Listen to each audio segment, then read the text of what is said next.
Hi folks. So this video is going to be primarily a series of announcements. We are now coming into the home stretch. You have completed a rough draft of your research project, and I am in the process of combing through them in preparation for this week. You are also working on that peer critique. So I wanted just to give you some tips on how you're completing the week itself.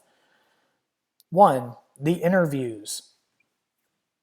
This is definitely the time to have contacted the people that you feel would be best for an interview. Remember, they must be experts in their field. They certainly can be someone that you know, but you want to make sure that you're choosing someone who indeed is an expert. Many of you have already completed your interviews, but I think some people are still trying to score who they're going to interview, and really pay attention this week to that, because it does take time to manage others, right? And you want to be able to complete the interview and then be able to integrate it at least into your revision of your paper. So really make that a priority this week if you haven't already. And then, of course, the only other assignment that we have truly is the peer critique itself. I just want to remind everyone that these peer critiques are serving the critiquee. Critiquee? I think maybe we just made that word up. So you can make it a personal letter, you can make it narrative. What I don't want you to do is make it bullet points. Please keep that in mind. Bullet points tend to truncate the real critical process because you're just trying to address questions, and that doesn't work as well.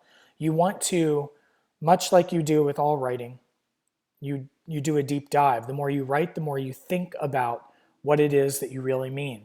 So make sure that you are using complete sentences, that you are at once identifying where you see a strength or weakness in the work, giving example of where that is in the draft, providing a suggestion, if indeed it is a critique on weakness. Remember to provide those things and do so in a narrative format. It's really going to help the writer be able to process exactly what it is that you are seeing. And that's what we want. We want this critique to be efficacious for them. And of course, the more that you're discussing this, the more that you're utilizing language as a way to address what it is that you do observe, the better you can begin to engender that into your own practice as a writer. So that is the focus of this week. And I just wanted to remind you about the interview and the peer critique.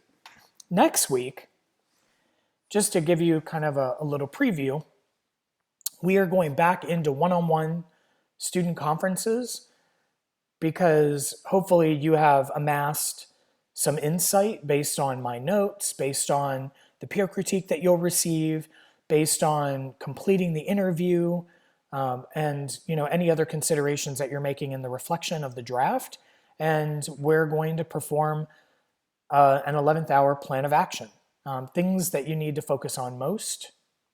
You are welcome to, prior to the conference, send me a new draft of your essay. Maybe you start working on arrangement, or you perfect certain elements of it. You're welcome to send me whatever you have at that moment, and we'll just use it to be generative around polishing your paper. Whereas the week 6 conference, we talked more about shaping that argument and making it kind of come through as to what the heart of your essay is. This will be about finessing that so that you can work towards polishing that argument. So make sure that you see the signups for the one-on-one conferences.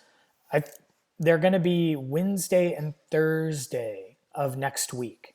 And so gives you some time to kind of think about where you want to improve your essay, and you can come with questions and insights about your process when we chat again.